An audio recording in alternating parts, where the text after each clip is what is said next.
আল্লাহ পাক রব্বুল আলামিন কোরআনে সব জায়গায় যেখানেই আল্লাহ পাক বান্দার ইবাদতের ব্যাপারে বললেন, শুরুতে বললেন তুমি আমার ইবাদত করো, এরপরে আমার ইবাদতের পরে এই পৃথিবীতে আসার ওসিলা আব্বা আম্মা, আমার ইবাদতের পরে এদের খেদমত করো। কারণ আমার ইবাদতের পরে যখন আব্বা আম্মা একটু তোমার জন্য দোয়া করে দিবে, তো জান্নাতে যাওয়ার আর কোনো প্রতিবন্ধকতা নাই, কোনো লেক নাই, কোনো খাল নাই। আল্লাহ রাজি, আব্বা আম্মা রাজি, সুজা রবের জান্নাত। চিল্লা পড়েন সুবহানাল্লাহ। এই জন্য শুরুতে শুকর কার? দ্বিতীয়ত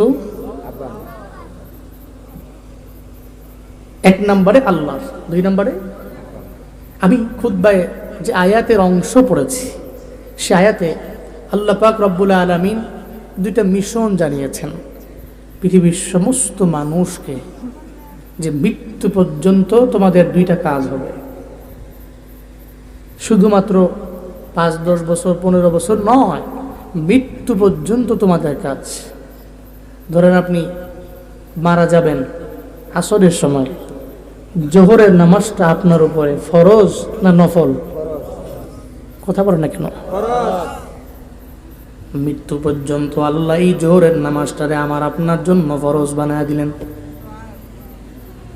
আপনার মরণ যদি মাগরিবের সময় হয়, আসরের নামাজটাও আপনার উপরে নফল না, বরং আপনার জন্য ফরজ।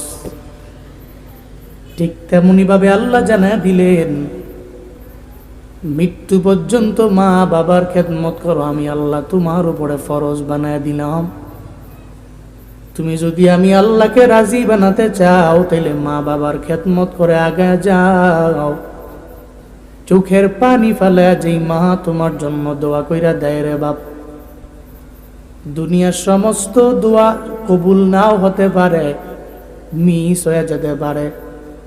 যেই মা 10টা মাস গর্ভে নিয়েছেন, চোখের পানি ফেলে ওই মা যখন রবের দরবারে আবদার জানায়, আল্লাহ ওই দোয়া জীবনে কোনোদিন ফিরাইয়া দিতে পারে না।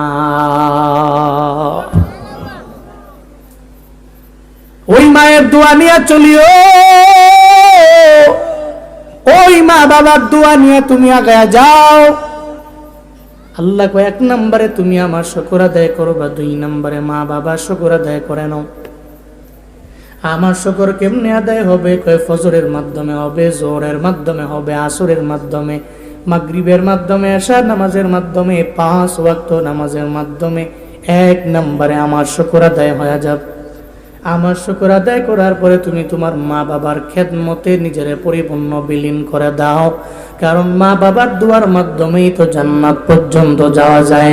একটা ব্যক্তি বাইতুল মুকাররমের বড় দামি ইমাম, বড় দামি খতিব হয়ে গেল, কিন্তু মা বাবার দোয়া নিয়ে আগায় না। তার মা বাবা সর্বাবস্থায় তারে বদদোয়া দেয়। আল্লাহর কসম, ওই ব্যক্তি বাইতুল মুকাররমেও যদি 5 বেলার নামাজের ইমামতি করে, বাইতুল মুকাররম না, যদি বাইতুল্লাহ পর্যন্ত ওই বান্দা নামাজ পড়ায়, আর তার মা বাবা যদি তার প্রতি রাজি না হয়, তাহলে আমার আল্লাহ তার উপরে রাজি না, ঠিক কিনা? মা বাবা রাজি তো আল্লাহ রাজি, মা বাবা রাজি না তো আল্লাহ রাজি না। এই জন্য চলার পথে মা বাবারে রাজি বানাইতে পারলে জান্নাত পর্যন্ত যাওয়া যায়। ওনারা রাজি না তো জান্নাত পর্যন্ত যাওয়া আমার জন্য পসিবল হবে না। মদিনাওয়ালা নবীর জন্যই জানিয়ে দিলেন, রিজন রব্বি রিজন ওয়ালিদাইন ওয়াসাখাতু রব্বি ফি সাখাতিন ওয়ালিদাইন। তোমার আব্বা আম্মা তোমার প্রতি রাজি, এর মানে আল্লাহ তোমার প্রতি রাজি। তোমার আব্বা আম্মা তোমার প্রতি রাজি না, আল্লাহ তোমার প্রতি রাজি না। চিল্লা পড়বেন না নাউজুবিল্লাহ। আল্লাহ রাজি, আব্বা আম্মা রাজি তো আল্লাহ রাজি, আব্বা আম্মা রাজি না তো আল্লাহ রাজি না। আমার কথা না নবীজির কথা? বলেন না, আমার কথা না নবীজির কথা? নবীর কথা যদি হক হয়, সত্য হয়, এই জন্যই জুনায়েদ আল হাবিবের মিশন হলো আব্বা আম্মা ভোলা ব্যক্তিগুলোকে আব্বা আম্মার প্রেমিক বানানো। কারণ এদের দোয়া নিয়ে অগ্রগামী হতে পারলেই, এক আল্লাহর ইবাদত করে কিছু গুণকীর্তন করে কবরে যেতে পারলেই আব্বা আম্মা রাজি তো আল্লাহ রাজি, তো জান্নাতে যাওয়ার আর কোনো প্রতিবন্ধকতা। আল্লাহ পাক জানায়া দিলেন, তাইলে চলার পথে তোমাদের দুইটা মিশন, মৃত্যু পর্যন্ত আমার ইবাদত। 2 নম্বরে মৃত্যু পর্যন্ত মা বাবার খেদমত করে আগায়া যাও। হুজুর মায়ের খেদমত করলে আমার কি লাভ? কি লাভ জানেন? ওয়াইস আল কারনী রহমাতুল্লাহ আলাইহির ব্যাপারে এমন কোন বান্দা নাই জানে না যে ওয়াইস আল কারনীর দাম আমার রবের দরবারে এত পরিমাণে বেশি। কয় কেন এত দামি? কয় মায়ের কারণে বড় দামি। কার কারণে? মায়ের দোয়ার কারণে। ওয়াইস আল কারনীর দাম রবের দরবারে কত! হঠাৎ একদিন মায়ের কাছে জানা দেয়, মা বিদায় দাও, নবীর দরবারে যাব। মা কয়, তুমি যদি মদিনায় যাও তাহলে আমারে কে দেখাশোনা করবে, কে দেখভাল করবে? আমার কেউ থাকবে না। তুমি একজন লোক আমারে দিয়া যাও, এরপরে তুমি মদিনায় যাও, অসুবিধা নাই। ডানে বামে সামনে পেছনে তাকায় দেখে কেউ নাই, কাউকে মায়ের কাছে রেখা যাওয়া যাবে না। চিন্তায় পড়ে গেলেন, টেনশনে পড়ে গেলেন এবং নিয়ত করে নিলেন, আমার মায়ের মরণের আগ পর্যন্ত মায়ের খেদমত করে জীবনটারে আমি কাটায়া দিব। মদিনাওয়ালা নবীর দরবারে আমি যাইতাম না। আল্লাহ জানাইছেন জীবনে কোনোদিন মায়ের অবাধ্য হওয়া যাবে না। এই চিন্তা নিয়ে সে নবীর দরবারে পর্যন্ত যায় না। এদিকে মা এই সন্তানের এত পরিমাণে বাধ্য একটা জিনিস দেখা মায়ের মনটা বড় হয়ে গেল। চোখের পানি ফালাইয়া রবের দরবারে মায়া আবদার জানায়, আল্লাহ গো, আমার ওয়াইসের আমি মানা করলাম, সে যায় নাই। আমার ওয়াইস আমার খেদমতের জন্য নিজেরে বিলীন করে দিয়া দিল। আমার খেদমতের জন্য মদিনাওয়ালা নবীর দরবারে পর্যন্ত যায় নাই আমার ওয়াইস। ও আল্লাহ, আমি জানি মায়ের দোয়া নাকি তুমি খালি ফিরাইয়া দাও না। সঙ্গে সঙ্গে রবের দরবারে ওয়াইস আল কারনীর মা রবের দরবারে আবদার জানায়, আল্লাহ গো, আমার ওয়াইসের কি জামানার শ্রেষ্ঠ ওলিদের ওলি কি তারে বানায়া দেওয়া যায় না? মা চোখের পানি ফালাইয়া রবের দরবারে যখন আবদার জানায়, আল্লাহ গো, আমার ওয়াইসের তুমি জামানার শ্রেষ্ঠ আউলিয়া বানায় দাও, সব ওলিদের ওলি তুমি তারে বানায় দাও। মা সঙ্গে সঙ্গে দোয়া করে নিল, আল্লাহ কবুল করে নিল। আল্লাহ জানায় দিল, আই ওয়াইসের মা, তোমার ওয়াইসের আমি জামানার শ্রেষ্ঠ এত পরিমাণে দামি ওলি বানাইলাম। ওই ওয়াইস এত দামি হয়েছে, মদিনাওয়ালা নবীর দরবারে ওয়াইসের যাওয়া লাগে নাই। ওই ওয়াইসকে আল্লাহ পাক মদিনাওয়ালা নবীর স্বপ্ন যুগে নিয়ে একবার দুইবার না বহুবার আল্লাহ দেখায়া দিয়েছে। স্বপ্ন যুগে উম্মত যদি নবীরে দেখে তাহলে উম্মত দামি। পুরো জিন্দেগি লাগাইয়া স্বপ্ন যুগে নবীরে যদি দেখতে পাও, জাহান্নাম হবে তোমার জন্য হারাম। জান্নাতের আল্লাহ ওয়াজিব বানায় দিবে রে গোলাম। অপর দিকে যদি আমার মদিনাওয়ালা নবী যদি আমারে আপনারে স্বপ্ন যুগে দেখতে পায়, তাহলে তো নূর আলা নূর, জাহান্নাম হবে হারাম আর জান্নাতটা ওয়াজিব হবে আমার আপনার জন্য। ওয়াইসাল কারণীকে আল্লাহ নবীর স্বপ্ন যুগে দেখায়া দিলেন, নবী আমার, আপনার একজন আশেক আছে যে মায়ের দোয়ার কারণে রবের দরবারে দামি হয়ে গেল। তার মায়ের দোয়া আমি আল্লাহ এমন ভাবে কবুল করে নিলাম, ওই ওয়াইসের আমি আল্লাহ জামানার শ্রেষ্ঠ ওলিদের ওলি আমি আল্লাহ তারে বানায়া দিলাম। ওয়াইসাল কারণীকে আমি আল্লাহ এত দামি বানালাম। কেন বানাইলেন? কই মায়ের দোয়ার কারণে বানাইলেন। কেন বানাইলেন? কই মা চোখের পানির বদৌলতে সন্তানটা দামি হলো। ওই আল্লাহ এখন আছে না নাই? আছে। আল্লাহ যদি থাকে, আমার ঘরের মধ্যে আমার জনম দুঃখিনী মা আছে না নাই? আমিও যদি মায়ের কাছে গিয়ে বলি, মা তুমি আমার জন্য একটু রবের দরবারে দোয়া করে দাও, মনে রাখবেন দুনিয়ার সব কিছু মিস হতে পারে, মায়ের চোখের পানি জীবনেও কোনোদিন মিস হয় না। মায়ের যখন দোয়া করি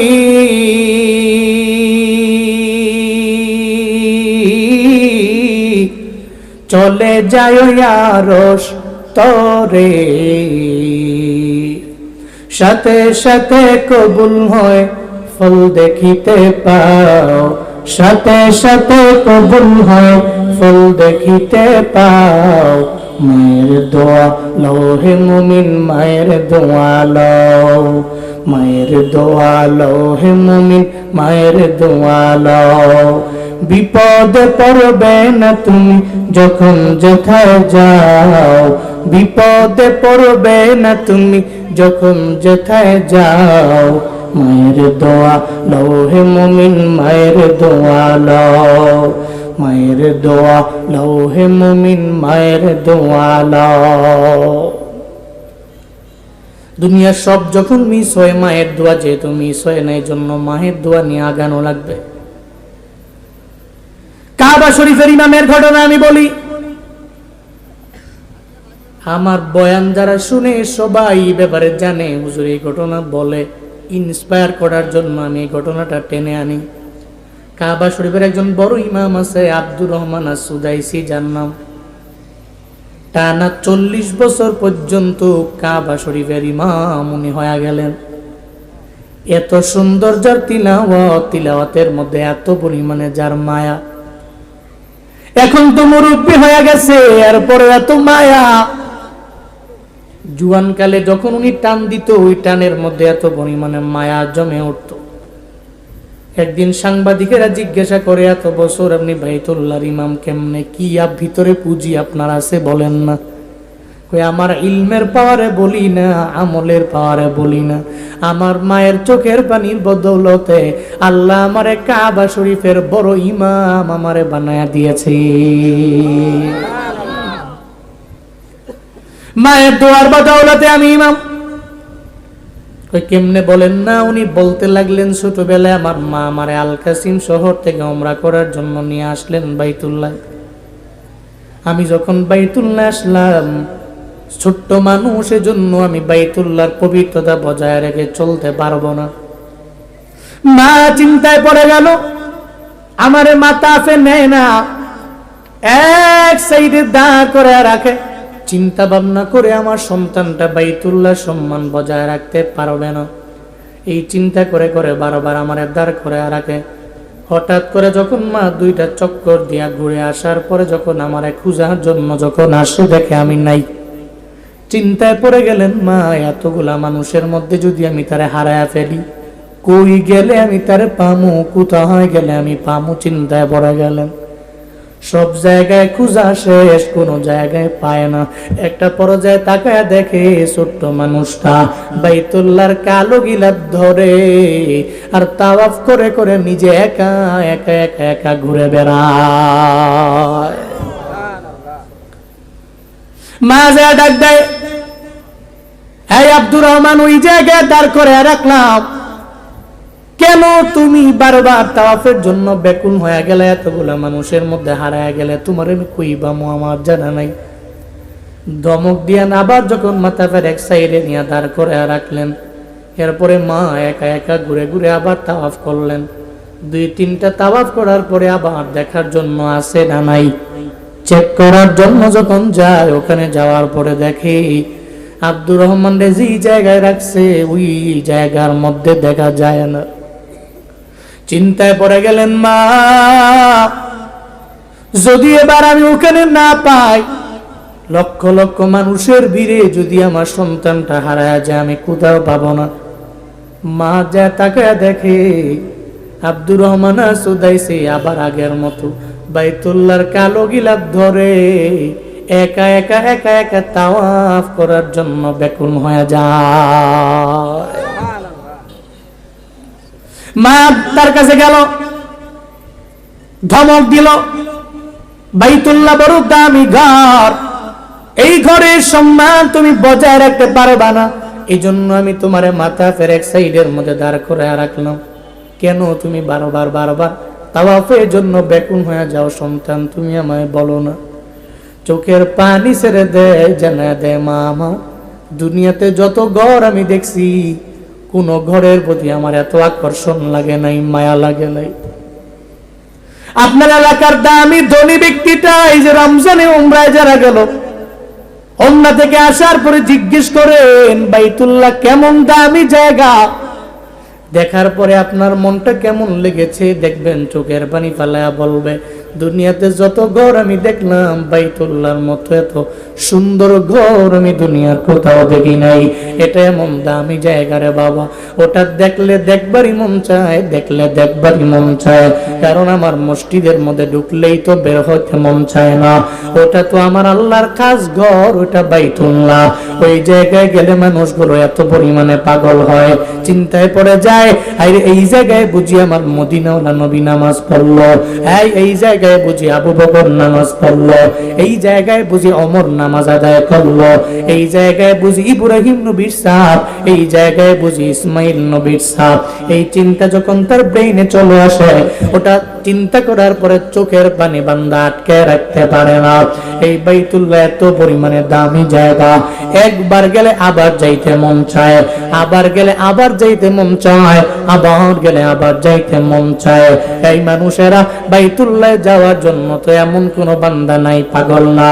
এক এলাকার একটা রিকশাওয়ালা, ওনারাও যদি জিজ্ঞাসা করেন বাইতুল্লাহ যাবেন কিনা, দেখবেন রিকশাওয়ালাও বলবে একটু রবের দরবারে দোয়া কইরা দেন যাতে আল্লাহ আমারে মক্কা মদিনায় নেয়। একটা রিকশাওয়ালাও মদিনায় যাওয়ার জন্য পাগল, বাইতুল্লাহ যাওয়ার জন্য পাগল। এই ময়দানে যারা বসে আছে একজন মানুষও নয় যে বাইতুল্লাহ যেতে চায় না। কারা কারা আছেন বাইতুল্লাহ যাবেন, মসজিদে নববীতে যাবেন, আরাফাতের ময়দানে যাবেন, নিজে ওখানে গিয়া নিজের পুরা জীবনটারে ধন্য বানাইবেন রে বাবা। কারা কারা যাবেন নিয়ত আছে, দুইটা হাত তুইলা আমার আল্লাহরে দেখা দিন। আল্লাহ জীবনে একবার হলেও বাইতুল্লাহ নবীজির রওজা যাওয়ার মতো তৌফিক প্রত্যেকটা মানুষকে আপনি দান করেন। সকলে চিল্লায়া পড়েন আমিন। আল্লাহ যারা গিয়েছে একবার দুবার নয়, মাররাতান নয়, মিরারান, বার বার বার বার যাওয়ার তৌফিক আপনি দান করেন। সকলে পড়ি আমিন। দামি জায়গা, দেখলে দেখবারই মন চায়। তা আব্দুর রহমান আস-সুদাইসি বলে, মা বাইতুল্লাহ বড় দামি ঘর, এই দামি ঘর দেখলেই মজা লাগে, দেখলেই ভালো লাগে। সঙ্গে সঙ্গে মা আব্দুর রহমান আস-সুদাইসির মাথা তালুর উপরে একটা হাত রাখলেন, আর একটা হাত বাইতুল্লাহর কালো গিলাফের মধ্যে দিয়া মাথা এবং চোখ আর নাক আর মুখটা আসমান বরাবর দিকে তাকায়া চোখের পানি ছেড়ে দিয়া বলে, আল্লাহ আমার আব্দুর রহমান আস-সুদাইসি কাবার জন্য এত পরিমাণে পাগল হয়ে গেল, আমি জানি যদিও দোয়াটা কবুল হবে না, এরপর আমি মা হইয়া তোমার দরবারে আবদার জানাই। মদিনাওয়ালা নবী জানাইছেন, মদিনাওয়ালা নবী জানাইছেন আল্লাহ পাক জীবনে কোনোদিন মায়ের দোয়া ফিরাইয়া দেয় না। আমি আমার একটা হাত আব্দুর রহমান আস-সুদাইসির মাথা বরাবর রাখলাম, আর একটা হাত কালো গিলাফের মধ্যে দিলাম। আল্লাহ গো, আমি জানি আমি বাইতুল্লাহর আশেপাশে আমার বাড়ি না, আমি নবীজির বংশের কেউ না, আমার বাড়ি মক্কাতেও না, বাড়ি মদিনাতেও না, সুদূর আল কাসিম শহরে আমার বাড়ি। তবে মায়ের দোয়ার কারণে তুমি চাইলে কবুল করে নিতে পারো। আমার আব্দুর রহমানের কি মায়ের দোয়ার বদৌলতে একজন কাবার ইমাম বানায়া দেওয়া যায় না? ওই মা যে দোয়া করলো, এই মায়ের দোয়ার বদৌলতে আজ আমি কাবার বড় ইমাম হয়ে গেলাম রে সাংবাদিকেরা। ওই আল্লাহ কি এখন নাই? আল্লাহ তো আছে রে বাবা। আল্লাহ যদি থাকে ঘরে, আমার মাও তো জীবিত আছে। আমি মায়ের দরবারে গিয়া বলবো, মা আব্দুর রহমান আস-সুদাইসি দামি হয়ে গেল মায়ের দোয়ার বদৌলতে, আমিও দামি হতে পারি তোমার দোয়ার বদৌলতে। তুমি আমার জন্য একটু দোয়া কইরা দাও। দেখবেন মা যদি দোয়া কইরা দেয়, জীবনের সফল কাম হতে পারবেন রে বাবা। এই যে জুনায়েদ আল হাবিব কেমনে বয়ান করি, কেমনে বিভিন্ন এলাকায় দৌড়াই, ওই আমার ইলমের পুঁজি নিয়ে আমি বয়ান করি না, আমার আমলের পুঁজি নিয়ে আমি বয়ান করি না, আমার হিলমের পুঁজি নিয়ে আমি বয়ান করি না। কেমনে বয়ান করি? কয় মায়ের দোয়ার বদৌলতে জুনায়েদ আল হাবিব দৌড়ায়, এক্সট্রা বিন্দু মাত্র পরিমাণ পুঁজি আমার নাই। কেমনে বয়ান শোনাই, কেমনে দৌড়াই। কালকেও ফরিদপুরে যাব, এরপরে দিন সাতক্ষীরায় বয়ান করব, এরপরে আবার ঢাকায় ঢুকা কুমিল্লায় 3টা বয়ানে জয়ান করব। পারবো কেমনে? কয় আমার নিজের ব্যক্তিগত পুঁজি না, সব আমার আল্লাহর দয়া। দুই নম্বরে ওই যে তাহাজ্জুদের মুসল্লায় মা আমার জন্য দোয়া করে, আমি ওই দোয়ার উপরে ভর করে দৌড়াই, নচেত অন্য কোনো পুঁজি আমার নাই, কোনো পুঁজি আমার নাই। আমি সব জায়গায় বলি, এক নম্বরে আল্লাহর দয়া, দুই নম্বরে আব্বা আম্মার দোয়া। এই জন্য আপনার ঘরে আব্বা আম্মা থাকলে জীবনে কোনোদিন ওনাদের সাথে কোনো অন্যায় আচরণ করা যাবে